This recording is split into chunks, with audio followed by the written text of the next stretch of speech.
So it looks like Tower going from 0 to hero in Warhammer 40k. Let's talk through 6 of their most improved units and what they can do on the battlefield.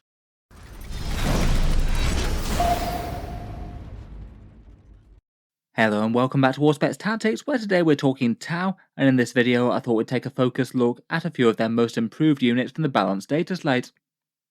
Prior to the updates, the Tau are having some trouble, a win rate of around about 38% and one of the weakest factions in the game. Though I would say even with that, Tau generally feel like they're often an army that's kind of high skill when they're not enormously strong, needing to balance the difficult business of keeping the enemy away from them so they can shoot them with guns, while also committing early enough to score objectives early on so the opponent doesn't have an insurmountable lead.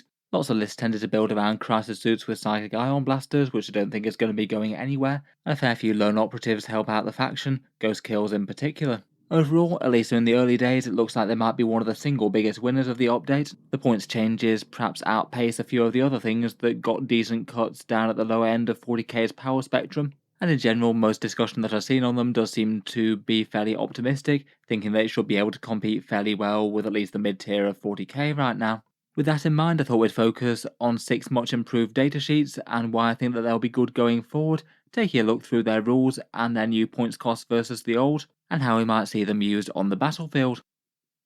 First up, and perhaps one of the biggest winners from the dataslate points-wise, is the Riptide, 180 points now, down from a princely 235. I must admit that higher points cost did feel very overcosted for them. Their durability maybe wasn't awful for that cost, but the damage output really was. Riptides have had their points costs cut by a quarter though. That's seriously quite big stuff in 40k rebalancing, and now they feel like a sturdy gun turret that could hopefully be the backbone of an army. Perhaps one of the ideal units that you might want taking damage compared with other things in the Tau force. Even after the points decreases, a few of the other things are maybe still not outstanding for durability. Feels like it might be at least okay to have on midfield objectives and have the opponent focus on them, with other units in the backfield backing up with longer range damage and crisis suits winging around deleting things with cyclic ion blasters. They can fall back and shoot for that role as well, which does help a bit. For their loadout, I think the Ion Accelerator is still going to remain the way to go. The guns didn't change, if overcharging that 6 attacks at strength 8, AP 3 and damage 4, at least fairly general purpose, and you could back that up with a twin linked plasma shot or one of the other special weapon systems, and a few random shots from the missile drones as well. Overall should be at least fairly reliable damage, if not super outstanding still. I'm not necessarily sure that Triptide's going to be back everywhere given all of the other very good points cuts in the Tau index, but I feel like 1 or 2 moving up towards the enemy could give them something that they really want to try and deal with, maybe a bit of a Tau distraction Carnifex. Next up, for another unit that I think is really quite standout now, are the stealth suits at 60 points. These guys were already being running competitive lists at 75, quite a good unit for taking midfield objectives, and particularly for spotting for the enemy, though at 75 points I did feel that that was a bit on the pricey side for them, and 60 points feels just a lot more palatable for a nice distraction unit that you might not want to care too much about. I think for 60 points they're borderline auto-include for Tau. You get to set them up in the midfield to take objectives early if you'd like to, get the infantry keyword and fairly good movement, are reasonably tough now with essentially a Space Marine profile plus a -1 to hit with stealth, are some of the best units to use for guiding other units in the index, given that they allow you to get reroll 1s to wound, really quite good for bigger Tau tanks, crisis blocks or Riptides perhaps, and now even for the points cost I feel like their damage isn't truly terrible. 4 shots at strength 5, AP 0 and damage 1 isn't bad for 20 points each, when you're basically taking them for other roles anyway. Overall just seem very efficient. I'd be very tempted to take at least some along now. Another standout improved unit I think is the Skyray Missile Defense Gunship. This is 130 points down from 160, again a very meaningful points cut here of around about 20%, and on a unit along with hammerheads and long strikes that was being taken at least fairly regularly by competitive Tau lists. I felt like this might have been one of the stronger Tau tank variants before. It has some good shooting at strength 14, AP 3 and damage d6 plus 1 for the Seeker missile rack. Gets to reroll a hit or wound roll similar to the hammerhead, which is going to be on a high value shot there. And the Skyray special rule is that you get to reroll the hit roll against anything that has fly, so extra good against some certain enemy flying vehicles or elite infantry. I think for 130 points its damage is fairly standout. If you can guide one against just a standard 3+ save vehicle, you're averaging usually around 1 failed save after the rerolls, an average damage output of around about 5 or 6 wounds. If you're either in Kauyon or are against a fly target, that gets considerably better, and if you have the trio going off of a guided sky ray in Kauyon with fly, it goes all the way up to an average of 11 wounds per sky ray against a 3+ save target. That really is pretty scary stuff out of an 130 point tank. Besides that, its defense really isn't bad with 14 wounds at toughness 10. That's pretty decent for 130 points. It does have some small secondary weapon type shots, maybe some seeker missiles, and has the marker-like keyword for guiding other units if needed. I think the other tank variants are pretty well balanced as well. The Hammerhead also at 130 now, and Longstrike a bit more at 140. I perhaps like the Skyray a little bit better than the Hammerhead given a bigger relative drop, but there's not really all that much in it. Next up, I think it's still worth mentioning the reliable crisis suits, dropping down from 195 points to 180.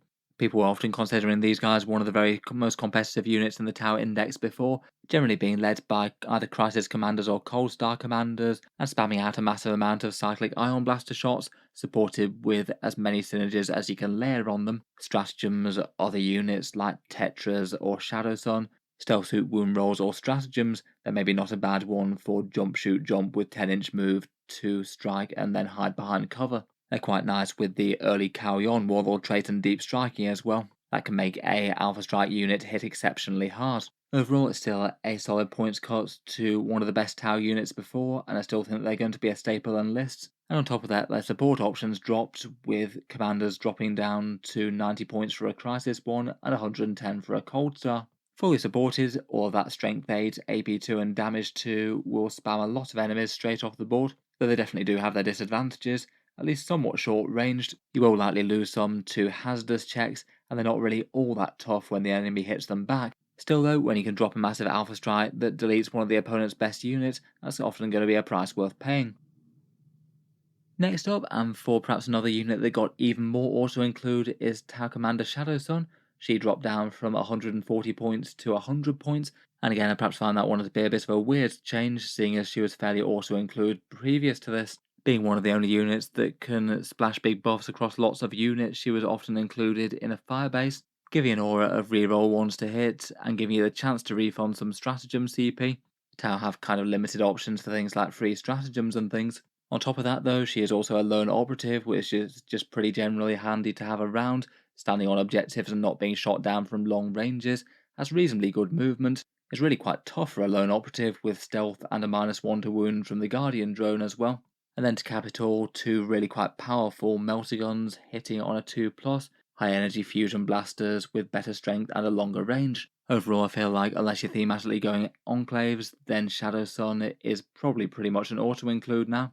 I feel like between her own raw damage and defense, lone operative shenanigans, and the rerolls and command points that she adds to units within 6 inches, she's probably going to make the vast majority of Tau lists just flatly better. Finally, for perhaps the big 6 units that I wanted to focus on most, there's the Broadside battlesuits. 90 points for the great big massive firepower of the Tau heavy support. Again, they've taken a big around about 20% points cut, going down from 110. Previously, they were one of the best choices for anti-tank firepower, and they'll just basically do that job slightly better now. 2 shots with a heavy rail rifle at strength 12, AP 4 and damage D6 +1, and you can take them in units that are big enough that they're absolutely worth guiding. Then back that up with some combination of a twin plasma rifle, seeker missile pod, or maybe ignores modifiers, and you can double down on the anti-tank damage that they can put out. Their defense certainly isn't too bad with a 2+ save, 8 wounds, a defense against mortal wounds, and maybe even shield drones to put them up to 10 wounds apiece if you fancy. They did take a couple of rules nerfs given the devastating wounds change in the Balance Dataslate. The heavy rail rifles are a little bit less general purpose, seeing as they won't splash to other infantry targets if you do get a lucky 6. That will make them quite a lot less threatening if they have to shoot against a suboptimal infantry target, and their own slightly weird mortal wound defense won't work against enemy devastating wounds as well, and that was the most common way for mortal wounds to be coming from. Overall though, I do think there's around about a 20% points drop pretty much easily outweighs that. For actually focusing on the role that they're intended, they will do that quite a lot better, and be quite a lot tougher per point too. Those were perhaps the units that I most wanted to focus on, but there's plenty of other units that got good boosts as well. Farsight's down to 90 points from 120. Maybe a bit of a weird unit, as he often wants to operate quite differently to the squad that he's leading, and does give them a massive damage boost, but at the price of needing to get very, very close to the enemy. If you could deliver him and some crisis suits with rapid ingress, then that could be a way to get that off, plus combine with a charge and maybe tank shock if you feel generous. Again, I thought it was kind of fine for Tau at 120 points, but down to 90, that's seriously looking great. The Ghost Kill was already very competitive, and now down to 160, having a safe gun turret that's got some fairly scary firepower and you just can't shoot back is annoying for opponents. The 412 Riptide variants drop down to 210 and 200. I'd probably rate the standard Riptide a bit above those though, mainly just because it drops a lot further.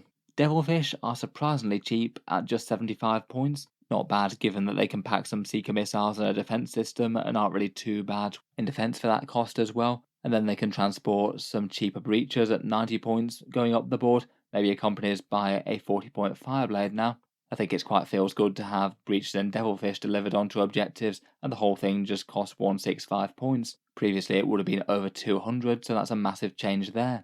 Their damage output is going to be pretty impressive now with the special weapons that they can take, though still pretty fragile. The Storm Surge is down to 400 points.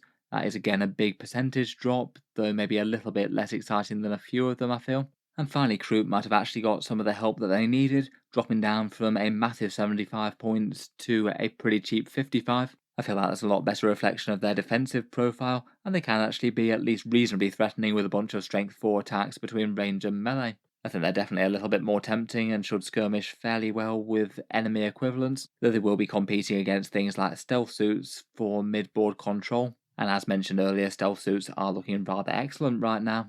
A few other units dropped as well, like the Shaper, Farstalkers, and Darkstrider, maybe a little bit more borderline compared with the rest though. Overall though, I feel like New Tau are looking really quite interesting. Nice to see them get a bit of a boost considering they've been one of the most struggling factions in 40k up to this point in 10th edition. I feel like we're probably going to see quite a lot more of the 6 units specifically are focused on. Stealth suits for mid-board control, Shadowsun for some great buffs, maybe some Riptides to tank some damage, and then for the actual big threats in the army to destroy enemy units, things like Skyrays, Hammerheads, Broadsides, and particularly Tau Crisis suits with commanders. Let me know your thoughts though, which are the units that you're most looking forward to playing with Tau forces at the moment, and do you feel that they will be an army that's genuinely quite threatening going forward in Warhammer 40k? Looking forward to hearing your thoughts and ideas down in the comments below.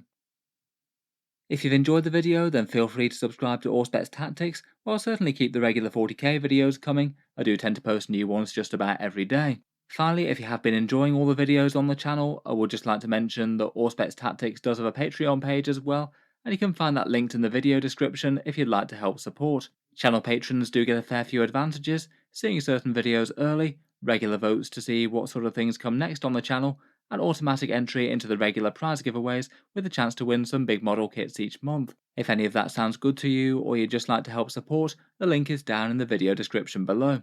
In any case, an absolutely massive thank you for listening, and I'll hope to see you guys next time.